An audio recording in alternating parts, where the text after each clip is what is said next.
was in LA. It was the LA team, and it was just some LA shit, and it was in SoFi, and I just felt like game should have been there, and I wasn't, and yeah, that shit definitely did hurt my feelings, so I just took the shot on M. The game just kicked up a storm by taking slick shots at Kendrick Lamar on a recent podcast, and the internet is calling jealousy loud and clear. When he was asked about Kendrick's rise in dominance, the game brushed it off and said, "He's cool, but he ain't done nothing I didn't already do." People forget who ran the West first. Fans and artists didn't take that lightly. They saw it as a swipe at someone who's reshaped the coast while still showing respect to those before him, and they let him hear it. What hit nerves most was the tone. Not competitive, but dismissive. Never sees Kendrick as competition. Can't nobody encounter our rap game. Like he couldn't stand the idea that the crown might have moved without his blessing. People pointed out that Kendrick has often credited the game as an early influence. Yet now that folks hail Kendrick as the new king of the West, it sounds like the game isn't ready to pass the torch.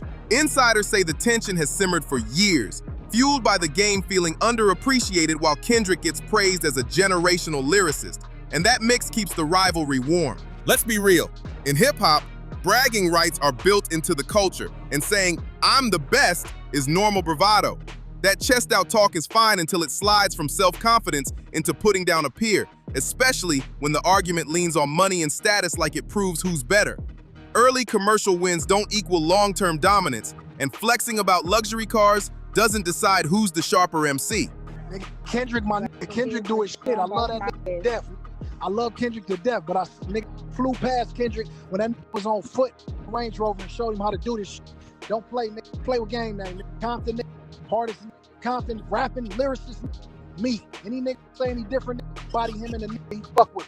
The game's message read like, because he was up early, he's automatically superior. But skill, consistency, and impact set the bar, not price tags. Kendrick has literally put respect on the people who made it out of Compton, saying he was admiring those who made it out of Compton, including Game, in tracks like Black Boy Fly. That record is about inspiration, not submission. A kid from the city watching local heroes win and letting that fuel his grind. Zooming in on the one bar where the game is named, as if that single mention validates full ownership over Kendrick's success, feels like ego talking instead of context. The bigger message was growth, not credit snatching, and that matters. Competition between two active artists is natural. Both want to sell records, pack shows, and lead the coast, but competition doesn't have to turn hostile.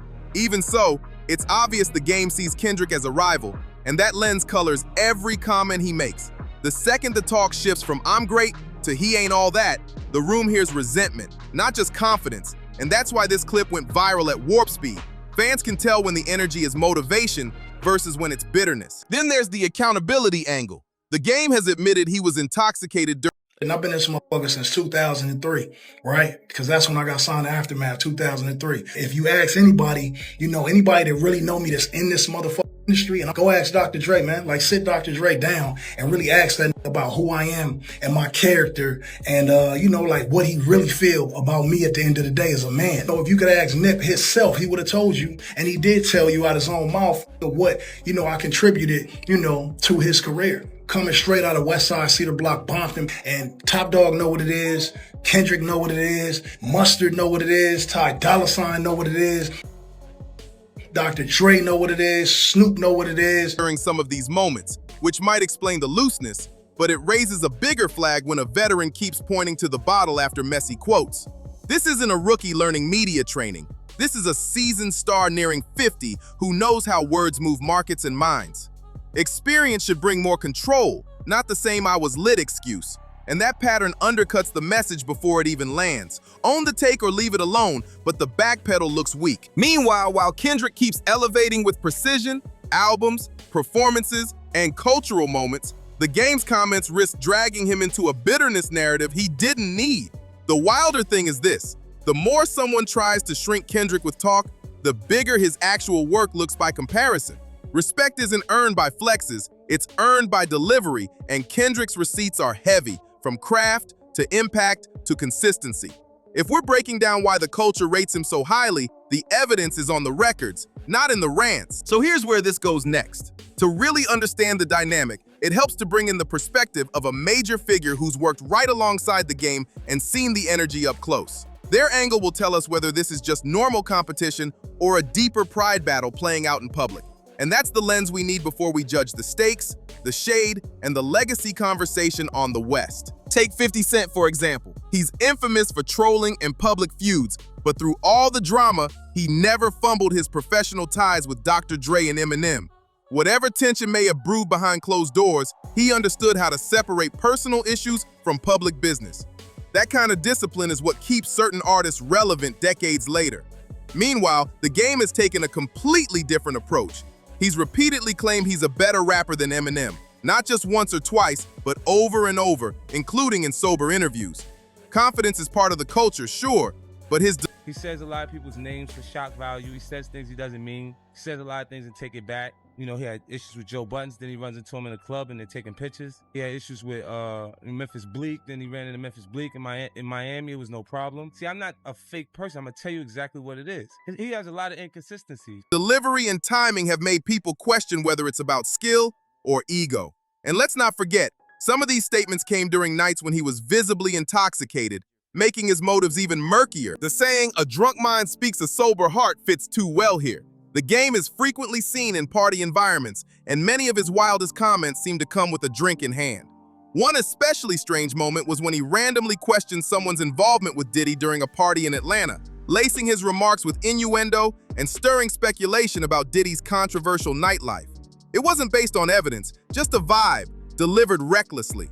To be fair, Diddy's been a dominant figure in entertainment for decades, and plenty of artists have attended his parties without it meaning anything shady. But implying something deeper without proof? That's where commentary crosses into messy accusation territory. And that's exactly what Game did while under the influence. This isn't just a one. And I used to think Eminem was better than me. So what you saying right now? He's not. Challenge. Hey, challenge it. Game, you don't want to go versus against Eminem. Yes, I do. What do you mean? Yeah, I do. The f you mean? One-off pattern. It's part of a bigger story about how he's handled industry relationships. A clear example is the 2022 Super Bowl halftime show. Dr. Dre curated a cultural moment with Kendrick Lamar, Snoop Dogg, Eminem, Mary J. Blige, and 50 Cent lighting up SoFi Stadium. Fans called it iconic, but one name was notably missing: The Game. He made his frustration clear afterward, but when you really look at the event, it wasn't about leaving out a local legend. It was about celebrating legacy, consistency, and collaborative professionalism. And unfortunately, over the years, Game's relationships with some of those same top-tier figures had frayed badly. His absence wasn't some careless oversight. It was a consequence. When you've publicly criticized nearly everyone involved and even had violent confrontations with one of the performers, you can't act surprised when your name doesn't make the guest list. Even if apologies were exchanged behind the scenes, the industry doesn't forget easily.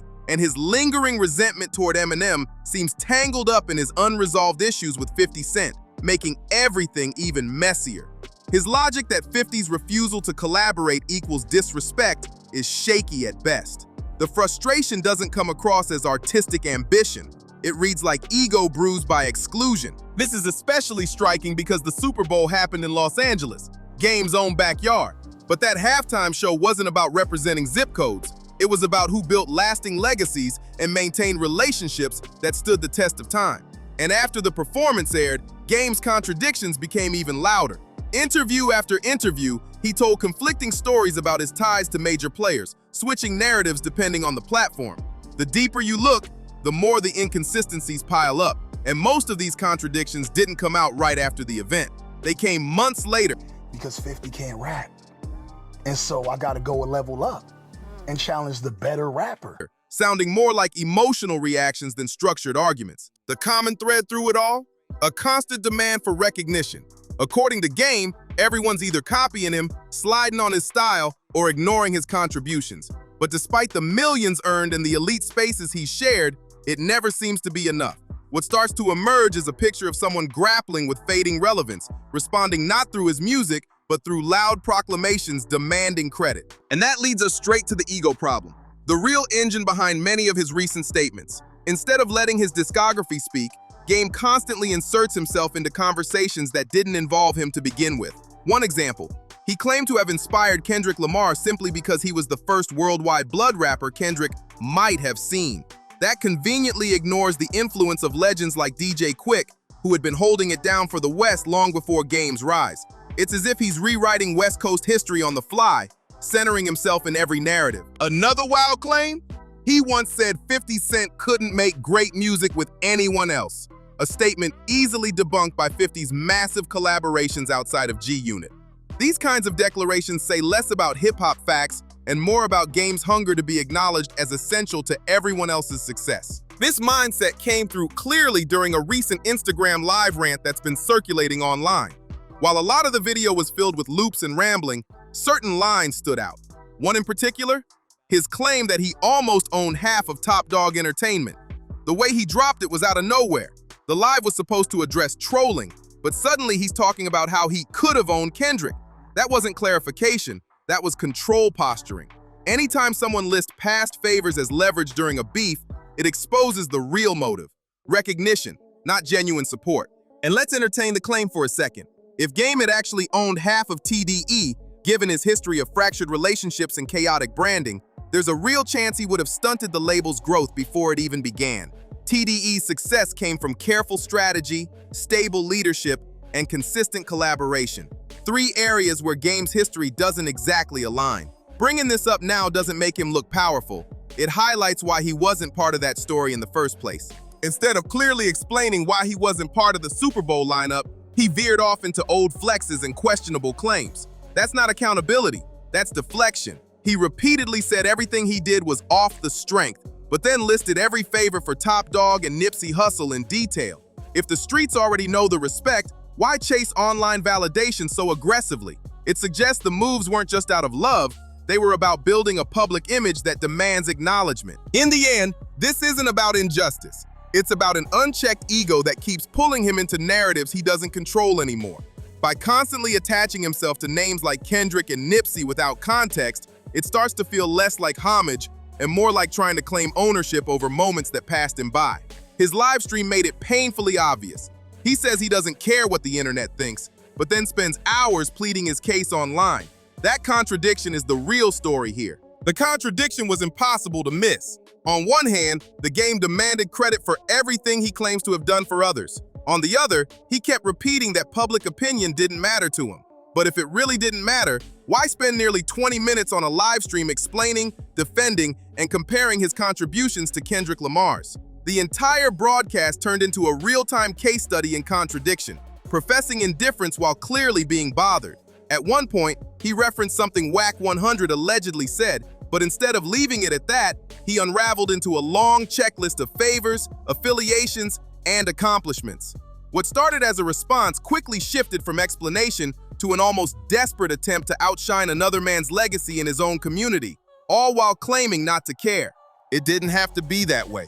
This could have been a quick, composed 3-minute message, the way Vince Staples once explained his own Super Bowl absence. Instead, it became a spiraling, defensive monologue packed with repetitive points, inflated comparisons, and jabs that weakened the original purpose. Rather than calmly stating why he wasn't part of the Super Bowl lineup, the message got drowned out in personal grievances. The result didn't sound like confidence. It sounded like someone nursing old wounds in real time. This isn't just about one live stream, it's a pattern, repeating the need for recognition, constantly circling back to Kendrick, and being unable to let go of perceived slights paints a picture of someone deeply affected by online chatter. Despite all the declarations of, "I don't care what the internet says," his actions tell a different story. It shows a man who clearly does care, even if he tries to mask it behind bravado. And whether intentional or not, these repeated comparisons to Kendrick Lamar don't elevate him, they hurt his legacy. Because every time he brings Kendrick up, the contrast between their approaches becomes sharper. Kendrick isn't sitting on Instagram Live for 20 minutes listing his good deeds, defending his place, or explaining why something didn't happen. He stays quiet and lets the work speak. That silence is powerful, and it speaks volumes. If someone is truly respected, their contributions don't need constant verbal reinforcement. People just know. That's what separates quiet influence from loud insecurity. This is the internet era. Everyone, even legends, faces criticism, trolling, and speculation. It's part of the game, but seasoned artists should know better than to address every slight, because doing so often raises more questions than it answers.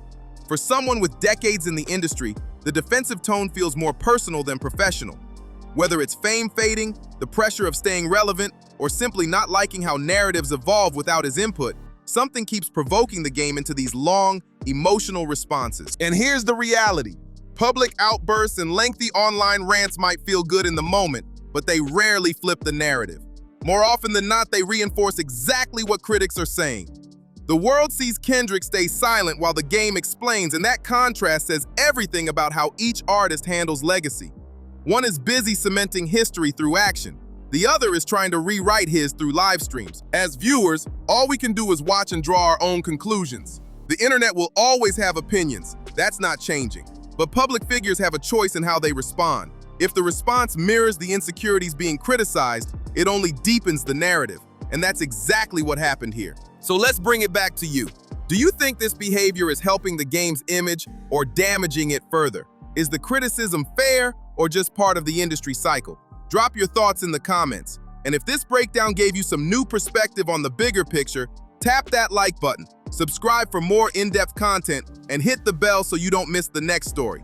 Because this conversation about legacy and ego is far from over.